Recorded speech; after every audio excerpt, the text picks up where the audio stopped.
This interview is composed of two of the most important women in my life who have shaped who I am today and have inspired me to do more than what I believe I can do. My great aunt and my great grandmother came to America to get opportunities because their father didn't have these opportunities, and after World War II, the jobs that were offered weren't a whole lot. Why did you move from England and go to America? Well, we were very young, but what I understand from what our parents told us was that after World War II, when our father came back to England, it wasn't easy to find a job. And he used to work about 18 hours a day because he worked in a canning factory as an engineer and changed the machinery over from one crop to another at night. So the only time we ever saw him was on Sunday afternoon, because we had to go to bed before he got home, and he got left early. So, and he wanted us both to have a chance at a college education if we wanted it, because his family did not have enough money for him to go to school. So it's a combination of hard to find a job and looking to be able to do better things for his children, I guess. Do you remember what was going through your mind at the age of 9 or 12 in 1952 when your mother told you that you were going to America? I don't remember hearing the news, but I remember being excited about it because, to my mind, America was full of cowboys and Indians and things like that, so I was very excited about it. I wasn't. I didn't want to come because I think maybe probably because of the age that I'm at. I really wanted to stay. I did not want to leave.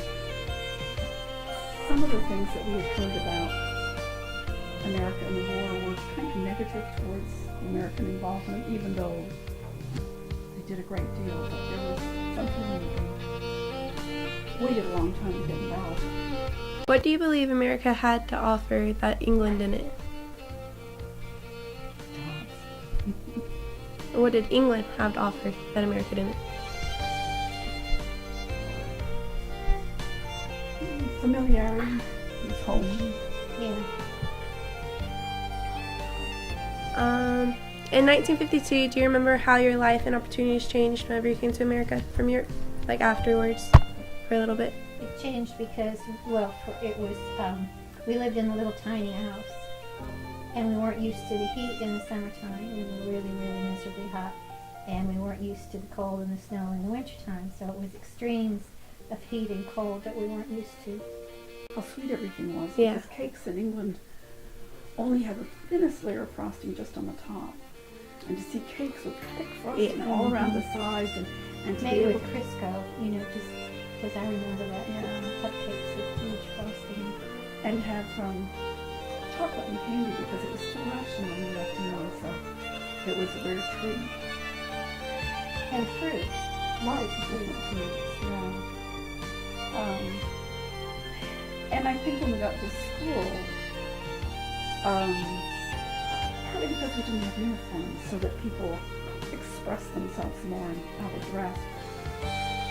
But also when I came into the 7th grade, people were talking about boyfriends and makeup. And in England, we would have been at least 16 before we could even consider makeup or...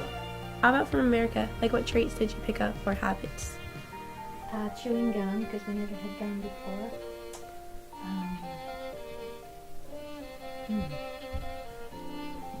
Things were a lot sweeter, I think, in different foods. But we were pretty traditional meat and potatoes people until we got older.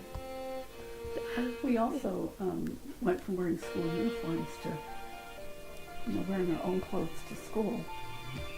And our styles were somewhat different. Yeah. And the names for them were different, because I remember asking someone where to go to buy a frock. And they laughed because it wouldn't be a dress, but I didn't know that word. And we had pigtails and accents. Yeah. I remember being really shy and not wanting to stand up and say my name because it's an unusual name. And then the teacher would ask you to repeat it, and you'd have to stand up and repeat it, and I didn't want to be the center of attention. You did have an accent. Did that fade out after a while? I think it has over time, although your great-grandfather says that if I go to England, I get much more British. And also, if he hears me talking to anyone from England on the phone, or even talking to my sister sometimes, because I think we speak more Comes back. rapidly. I think because we didn't grow up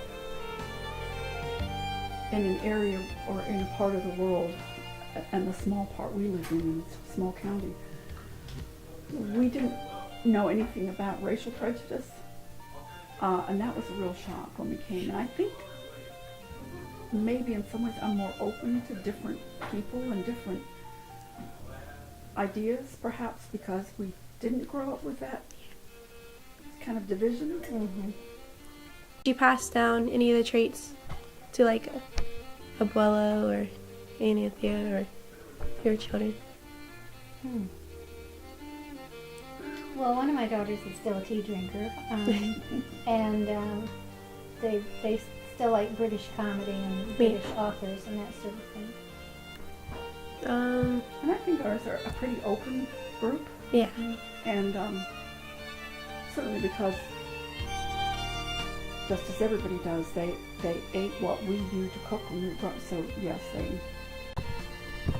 This interview taught me the length of what a parent would do for their family to get them a better opportunity and how important family is. Family makes who you are, and family always comes first. I saw how two people who went through the same experiences had two different outlooks on it. One was excited to see America because of all the intriguing stories she heard about it. The other was a little older, and she did not want to leave her home where she grew up. She also had mixed emotions about America because some people were talking about how they waited too long to get involved in the war. They both overcame many obstacles while still holding on to their culture and beliefs. These two women have been role models along with so many other family members and friends since I could remember. They are strong, admirable people, and they would still drop everything for their family. And they inspire me because even with getting sent to a new environment and at such a young age, they still kept their culture close to them. No matter how big the mistake or accomplishment, family is family, and family stays together through ups and downs.